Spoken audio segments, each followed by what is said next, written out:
Time to pull up a chair. We've got another great story for you today in the rLounge. Be careful of the fine print. Today in the rLounge, breaking up with Alex felt like ending a subscription to a service OP never signed up for in the first place. Here's to a new chapter with fewer terms and conditions. I have 2 weeks to get away from my husband. Throwaway account as my husband and in-laws are following my main. I, 29 female, have been married to my husband, 30 male, who I'll call Alex. Alex and I met in college during our freshman year. We started off as just friends and got married 7 months ago. I've gotten along with his family, but we aren't super close, but we're friendly enough. The problem is that Alex has begun to make me incredibly uncomfortable. Firstly, he's begun to ask me who I'm meeting with, where, what we plan on doing, and how long, every single time I leave the house without him. At first, I just thought he was being protective and a good partner, just in case something happened. But then he started checking my phone after the visits, vetting and researching each of my friends as well.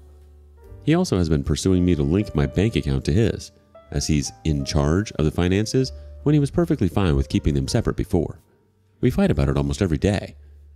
Finally, yesterday when he was preparing to go on a work trip for 2 weeks in California, he demanded I wear a tracker so he could keep an eye on me when he's gone.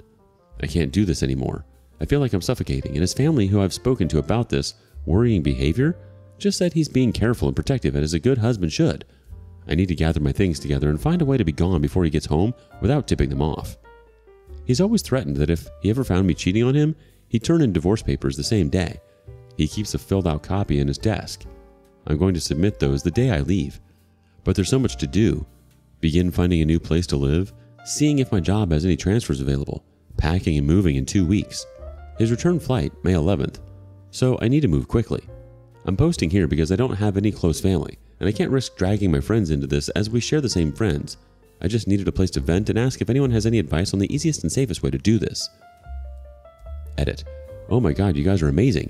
I never even thought to not use his divorce papers. I'll check for cameras before I start any packing and prepping.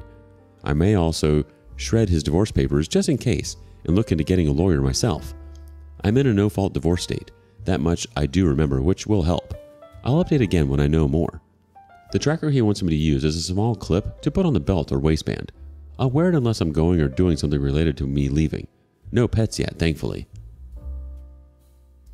Well, sounds like your husband is taking the whole tracking your every move thing a bit too literally. It's like he's treating you less like a spouse and more like a rare Pokemon he needs to catch. Gotta monitor them all, I guess. And that bit about the divorce papers?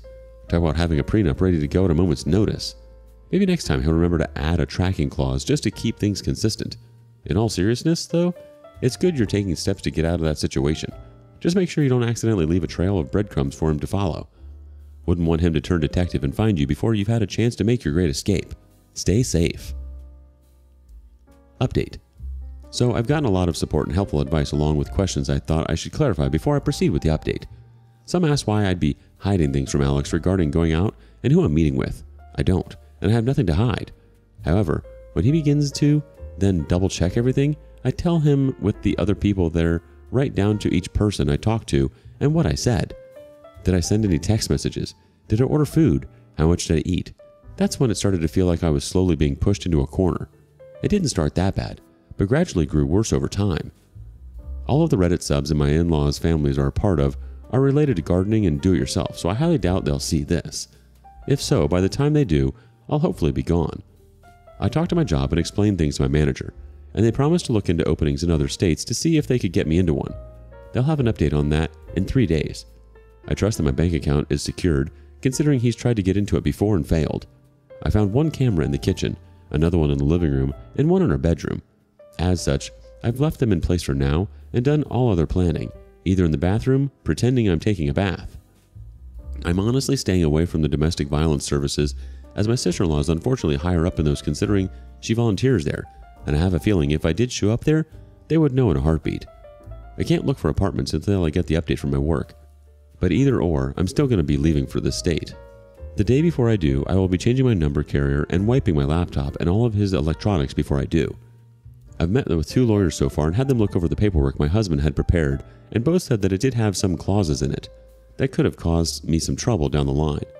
What alarmed all of us was the fact that several of those clauses dealt with future children, and not as a hypothetical. Like several here suggested, I have a feeling he fully intended on getting me pregnant to keep me trapped and tied to him. There are 3 other locations my job could send me to, and I have, as a precaution, begun looking into all 3 cities and housing in the areas. Just in case this is one of those they send me to, even if they don't have an opening that they can push me into, then I will just have to quit, move, and figure things out on my own. I have enough money to live and survive for a few months until I can pick up another job. Unfortunately, all of our friends are mutuals, and would likely be unaware of the consequences of saying or sharing anything I do or say with my husband. I don't have any surviving close family, and obviously my in-laws are not a good resource to rely on. I am on my own, unfortunately, other than the wonderful bonds I've begun to make here. I will update again if I get more information or something else happens. Otherwise, I'll update when my work gets back to me. I do plan on leaving before he returns, though, just to make sure that I'm not anywhere near here at the time. You're not alone in this, OP. You've got the Reddit community backing you up. Who needs family when you've got strangers on the internet cheering you on? Stay strong. Keep plotting your escape. Update. Good news. My work has an opening I qualify for that will not only shift me across the country, but also comes with a salary increase as well. I've started telling my in-laws and friends that I'm planning a surprise outing for when my husband gets back, for just the 2 of us. This way, people don't give me odd looks if they see me out and about. I've even gone as far as asking my mother-in-law to show me his favorite recipes. Meanwhile, I've found a moving company that, while small, is willing to work in a storm. The reason is in 5 days, we're supposed to get hit with a large storm front. I plan to shut off the breaker and say we lost power if he asks, just as several people here suggested, and even send him a short clip of the storm. I will have all that stuff moved that afternoon, and I will be flying out once the weather is cleared up enough to do so.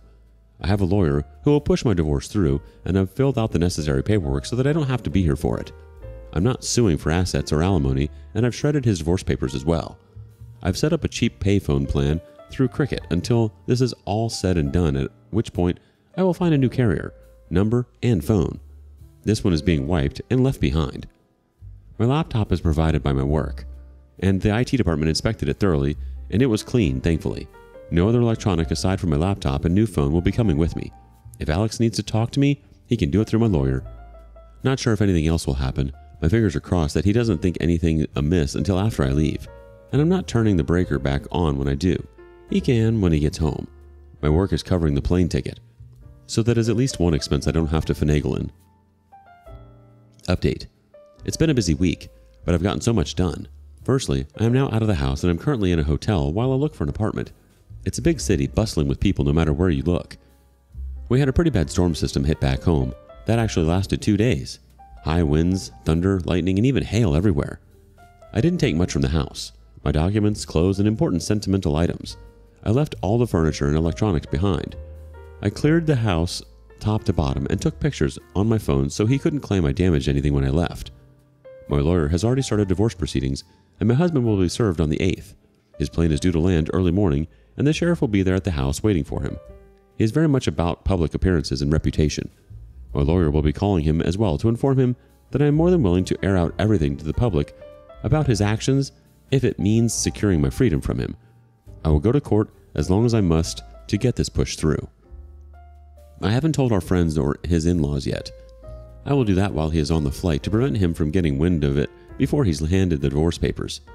I will be calling around and explaining why we're getting divorced, to try and prevent him from twisting this into somehow being my fault. I don't want him trying to claim I had an affair or something, so I want to get the truth out before he can twist this. I'm doing okay. I'm tired, but yet I feel almost jittery and off-kilter. I keep looking over my shoulder and monitoring what I say even when I don't really need to anymore. Hopefully that will fade soon. My work is covering the cost of the hotel and I'm working on getting my other things in order. I also need to find a new general practitioner as I want to get a full test just to make sure everything is okay. I don't know when my next update will be, probably when the divorce papers are filed or if we have to go to court to push them through. I will try to keep my head up, but it feels like I'm in a whirlwind or something with so many things to do and think about. I kinda thought it would be easier once I got out of the house, but while the fear is smaller, somehow the number of tasks only seems to have grown. You're orchestrating a great escape that even Houdini would be proud of. You got your own little stormy weather cover-up, complete with a disappearing act that would make David Copperfield jealous. Hey, you're doing what you gotta do to break free from that whirlwind of a marriage, OP. Just remember, once this storm settles, there's a clear sky waiting for you on the other side. Hang in there, and may your future be as bright as the lightning in that storm you left behind. Update. Sorry I haven't updated for a while.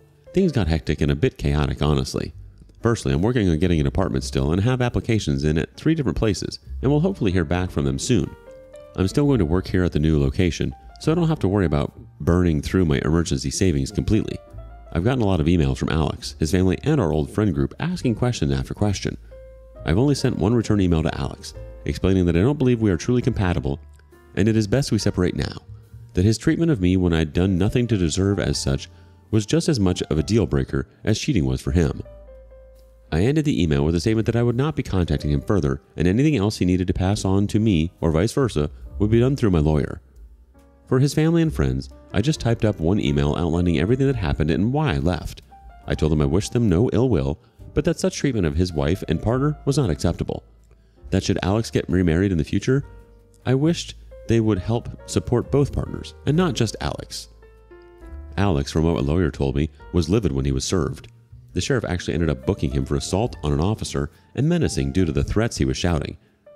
His father bailed him out in a few hours, but with the testimony of the sheriff, my lawyer believes I have a very good chance at getting a restraining order. Alex, upon returning to the house, apparently lost his temper again, breaking the dining table into pieces as well as the TV, and putting several holes in the walls. At least that's one of the emails from one of our friends reported as Alex called him up to help him clean up the mess. My lawyer already has pictures of the house I took, with timestamps as evidence nothing has been damaged by me. My friend reported that Alex tried to claim I'd been the one to trash the house, but the holes in the wall were at head height. Alex is 6'3", and I'm 5'4", so he knew that was false. Either way, taking the pictures definitely will help me, so again, thank you to everyone here for the advice because I never would have thought of that on my own. My work won't share details of where I am, as I do work with some higher-end clientele who value security, and that information won't be gossiped about, and no, I'm not some stripper or escort. I deal with contracts, notary, and business management. As such, even if Alex tried to use my work to find me, he wouldn't succeed. The cherry on top? Alex's little temper tantrum trashing the house like a bull in a china shop. Guess he took the breakup part a bit too literally, huh? Next time, maybe he should try therapy instead of redecorating with his fists. But hey, at least you're keeping your cool amidst the chaos.